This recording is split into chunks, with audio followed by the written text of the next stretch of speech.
we start, we're thinking about optimism and how hard that is these days, and you are so eloquent. Do you want to give us a little background about how that came to be, or whatever feels important to you? Yeah, I think, sure. Well, first of all, poetry has always been in my midst. My dad was the poet of the family, and he would read poems for all family occasions. And so I kind of had this, I knew about the word and the idea of poems, which I think can be a very helpful thing for someone to grow up with. And then I did what most of us in Western civilization do. I emphasized the rational part of my being all through my adult life, and eventually found my way into the sciences, and I studied geology and astronomy and worked in science as a geologist and an astronomer. And midway through my life, poetry started coming back. I just found I was attracted. Well, I remained friends with my father, for one thing, and the family occasions continued, and the poems continued, and I think I got lucky and stumbled into some poets along the way. One guy in particular comes to mind, Jim Tipton, who lived in Fruta, was a wonderful poet. And we lived relatively close to each other and became great friends. And he was a real poet. He wasn't just writing poems for family occasions. He was kind of living the life of poetry. And that was had a big effect on me. And he was just the beginning. I started, as I continued to work in astronomy and education and science education in general, poetry started to take a bigger and bigger role in my life. And I continued to meet a few more people who were very important to me. And actually, that poem that I just read, I was telling Melody right before I started, I said, I don't really even agree with that poem as much as I used to. To have one true friend in this life is enough. It's nice to have one true friend. It might be even nicer to have more than one true friend. But as I started getting more and more interested in poetry, my love and work with science didn't go away, and I started to see how I feel like they're very similar endeavors in perhaps taking different pathways toward the same thing of just trying to better understand what we're doing here and how this world works that we live in. And all of that, my background in science, my early acquaintance with poetry, I feel like it's all led to where I'm at now, starting a bookstore a few years ago in Fruta. And the backbone of the bookstore when I started it was science and poetry, and that remains a pretty big emphasis in the store, although I also like to sell books. And so I try to have, I want to have books that, for anybody that walks in. A little earlier last year, a guy walked in, a biker dude, tough guy, and walked up and said, "You got any science fiction?" And for all of my love of science and work in science all my life, I've never read science fiction and never really was attracted to it. And I said, "No, I'm sorry, we don't have any." And he said, "You're not a bookstore." And he turned around and walked out. And I thought, well, the next person that asks for science fiction, they'll find something in here. And so here I am, and I go to the bookstore every day and write poems. And I guess I should say the bookstore also arose from one of my great friends in my life, a guy named Jack Mueller, who I befriended maybe 15 years ago. He was a helpless poet in that helpless, I mean, in that he lived the life of a poet. And the word poet, if we go back to the ancient Greek meaning, poein, means to make. And Jack was a helpless maker.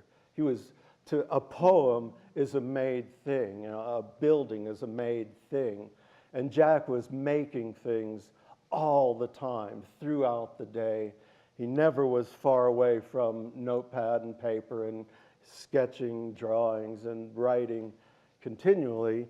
And he was a little older than me, and he had been immersed in the world of poetry throughout his life. And I used to go down to his house in Ridgeway quite frequently, and it was quite a scene in his house. His kitchen table was filled just with books and papers and manuscripts and thousands of drawings on bar napkins and just poems falling off the table. And at one point I said, Jack, we should put some of these things together and make a book. And that was the beginning of my life as a publisher. And I started Lithic Press about 10 years ago and started it with the purpose of making books of Jack's work. And now I've made about 5 books of his work. And from doing that, I made a book for a friend and another friend. And the press just kind of continued to grow. And I have a full-time, he's a jack of all trades. Kyle Harvey is the manager of the bookstore, and he designs and does the layout of the books that we published. And we've now published about 35 books, and that remains that's a huge vibrance in my life, is making books. Again, they're made things. And I think Go ahead. I just warning you, he looked me straight in the face and said, but I am not taking any book ideas at this time.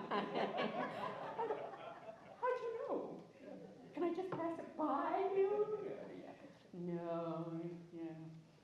Go ahead. Well, maybe I'll read part of this poem here. Yes. This is Yeah, a we book. need to get to optimism eventually.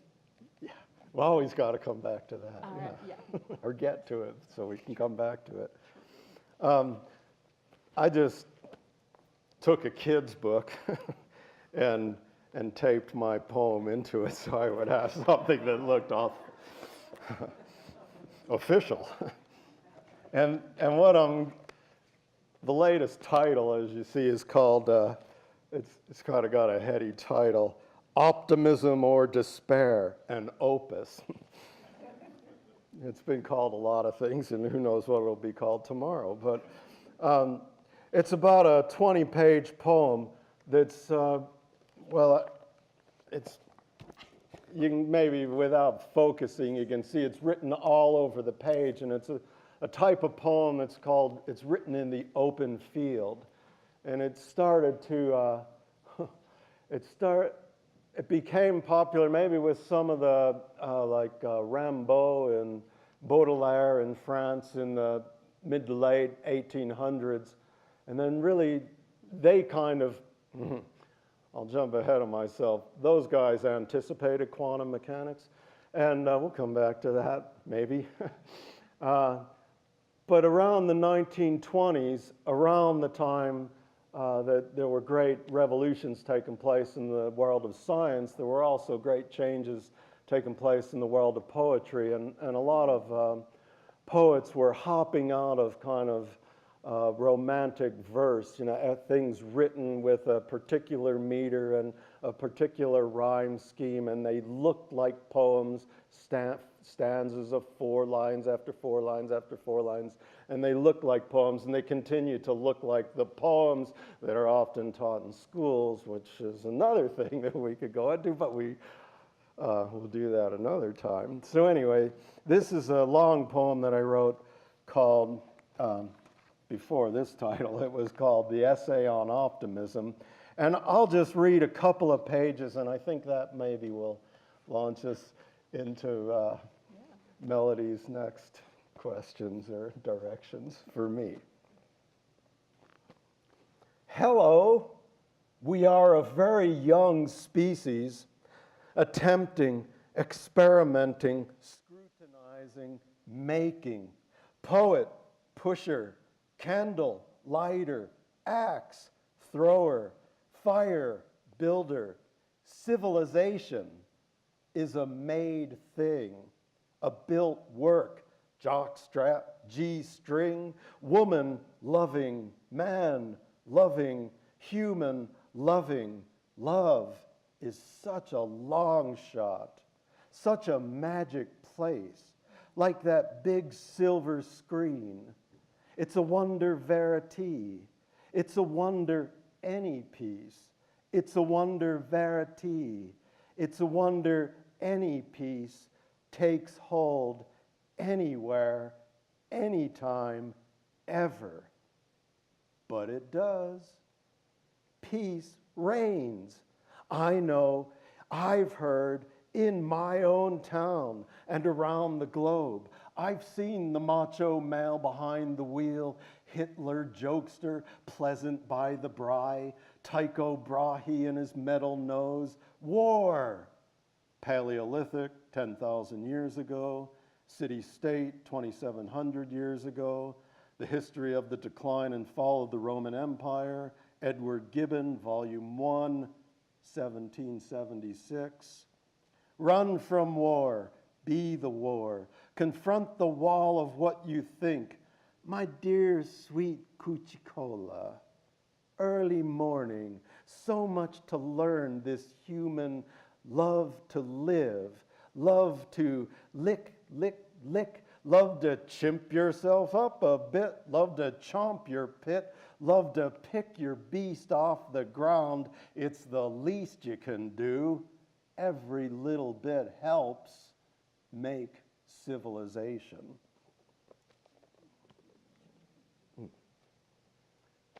Those are some things I think about a lot. Any questions? This is actually very much like being in the bookstore and talking, actually. But what drew me so much was, where does your optimism come from? What do you have to say about optimism? Well, it begins, with everything I said before, my dad getting into science, I don't know. And then I think one of the things I feel really blessed to have, as I describe it, stumbled into is geology. And when you study geology, one of the major concepts of geology is time. And freshman geology students get introduced to the geological time scale. And it's for people that haven't spent, so to say, a lot of time with time, can be very difficult to grasp it. And we hear statements, well, time and space. I'll talk a lot about time and space. We hear so often, oh, the universe is so big and we're so small, and it's just incomprehensible. And I disagree with that. I think we are agents of comprehension, and the way that we begin to comprehend things is simply by using the tools we have, the brain. And I've spent almost 40 years now thinking about deep time, which is another way geological time is described. And then kind of midway after I started studying geology, I got into astronomy and started teaching about the sky and running observatories and thinking about space. And geology is a really good place to start if you're going to go into astronomy, because geological time is only the last 4.5 billion years. And and then astronomical time is a lot longer than that. And so that's where optimism comes from. Isn't it obvious? I started to think about it's so popular these days to hear about how the world is just going to hell. Everything is falling apart. The country is united, is so divided, and I look at the human as a very young species, as I say in the poem, and I'm able to look at us like that from my acquaintance with geological time. In all of the history of Earth, humans have been here for such a short time. And in that time, we've begun to invent and develop this thing called civilization, which whether we think consciously about it or not, some of us do, I actually think most of us do, civilization is a conscious endeavor. We have decided to try to live a little differently than everybody else, or than the ways that we used to live.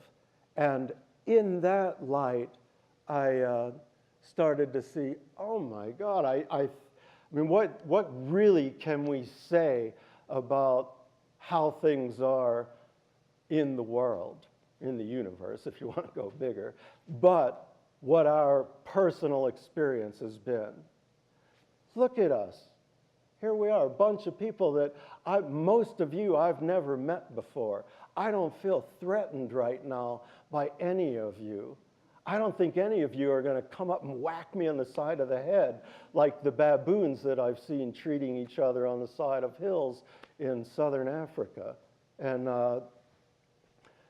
we used to do that not so long ago. And I started to think, oh my gosh, everywhere that I've been lucky enough to go around the globe a little bit. And I don't think that's even necessary. I mean, you could say the same thing if I've been lucky enough to travel around the Grand Valley.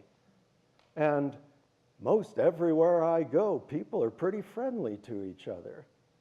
And as far as I know, Democrats and Republicans shop at City Market. And we're nice to each other. We go out of our ways to be nice to each other. We all drove here today. There's a lot of conscious agreements that went into us driving here. We've all agreed to drive on the right side of the road. Most of us agree to stop at stop signs. Most of us agree to go about the speed limit. Those, I think, are incredible things, and it leads me to this idea. Well, I'm not sure about the word optimism. It leads me to be very optimistic. Maybe even more importantly, it leads me to have great gratitude for the way things are right now, despite everything that we read about in the paper.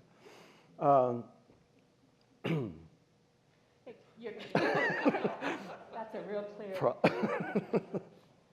When we first started this conversation, it was hilarious what you said. Something about optimism is fun, as opposed to, I can't remember exactly what. Well, maybe as opposed to gratitude, or gratitude seems like a more honest thing.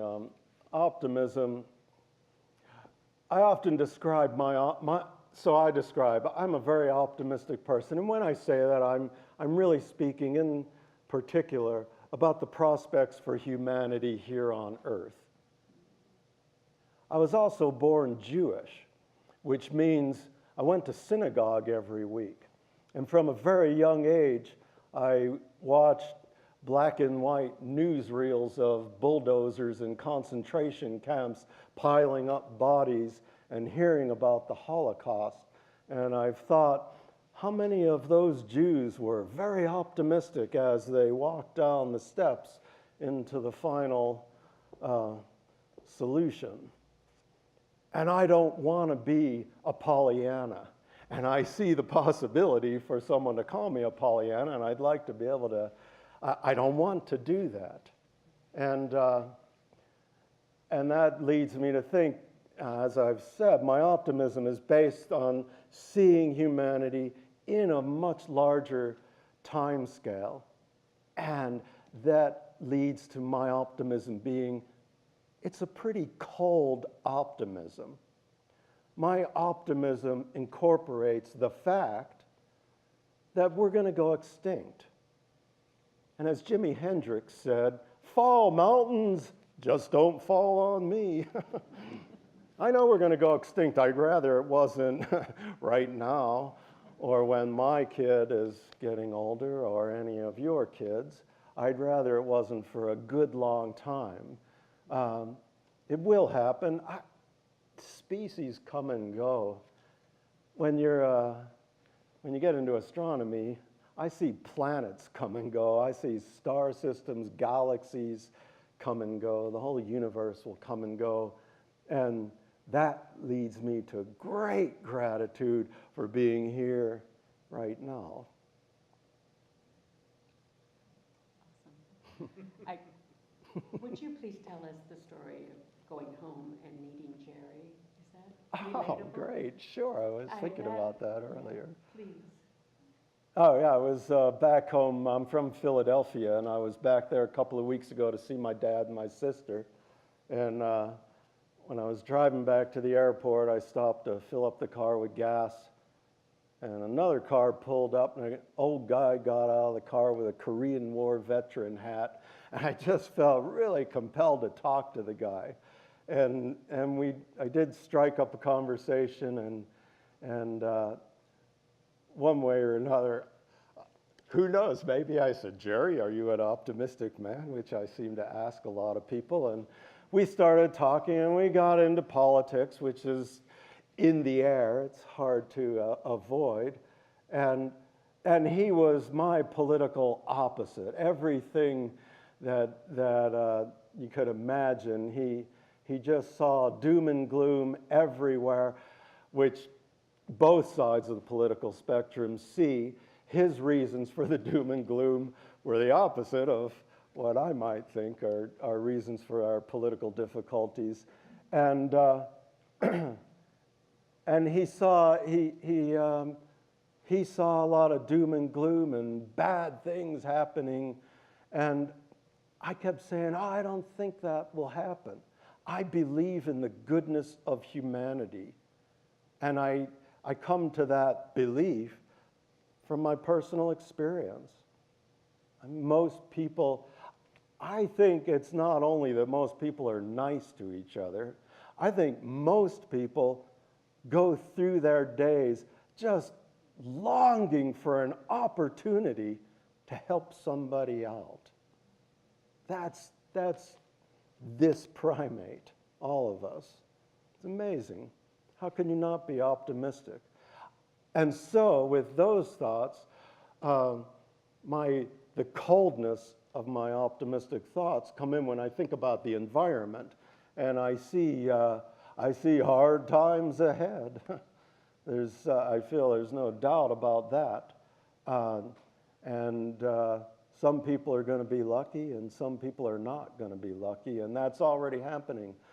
I think we could look almost everywhere in the world today where there is strife, call it war, or some other kind of strife that's making lives awful.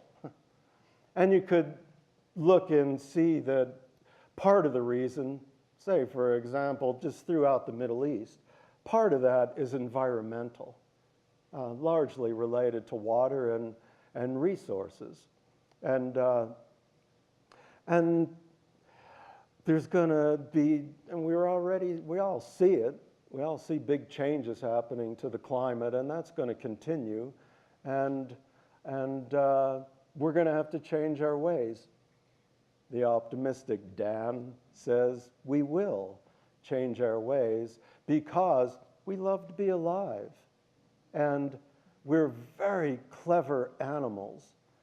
And there's maybe going to be, a guy just gave a talk at the store a couple days ago about the Gold King mine disaster down by Silverton and Durango. And one of the phrases that I heard him use was sacrifice zones that end up occurring downstream from mining areas, where due to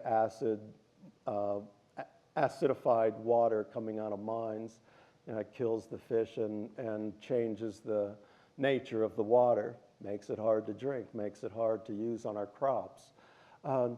There's a lot of, it sounds awful. I hate to be an optimist and talk about all the terrible things that are going to happen and that are happening.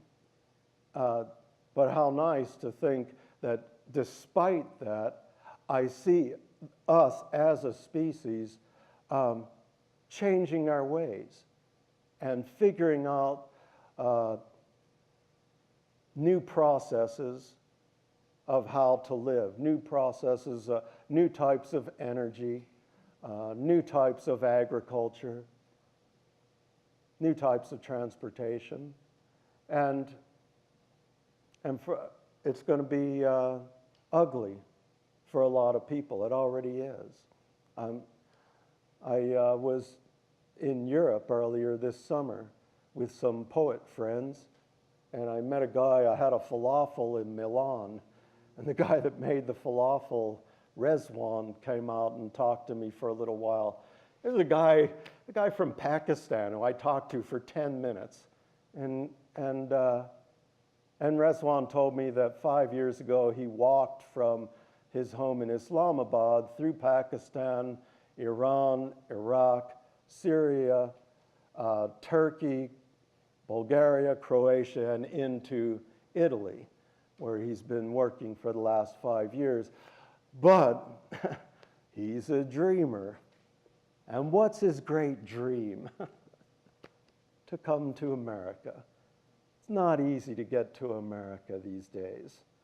But he thinks that he can get to Brazil. And when he gets there, then he can walk to America. How can you not have hope with that in mind? I also ate that falafel. I had no thought that it was going to be poisoned. I mean, we all go to restaurants. People are preparing our food for us who we've never known. And we have this innate trust. We get on airplanes with pilots. We have no clue who they are. We've never met them. We don't even see them. And we have great faith that they are going to take care of us. It's amazing. I love to hang out with people who are politically different than me, because we are much more united than divided. We all want our kids to be safe. We all want a stable home life. We all want food on the table. You know, all the simple things. We all want that. And I believe that, I look at the rabid rallies that are on TV. I like watching football also. I can imagine some of those rallies maybe are really a lot of fun. And I want to think that most of the people there do not really want to hurt anybody when it comes down to it. I've known people of political stripes who have gay and lesbian or transgender children who are staunch supporters of political parties that don't want to help those kind of people, and they love their child. I think that love and the goodness of this species is stronger, much stronger, than any of our political divisions. Excuse me, I'm whispering to myself, man, that's a good place to stop. But one of my favorites. I was just getting started. Round two, we will have you scheduled before you hit that door. But please read Politics. I have his book of poems, and okay. Do you know it by heart? Yeah. Do you need your book? It's called, it's a poem called Local Politics. I turn away from those who know what is right, no matter how right they are. or left?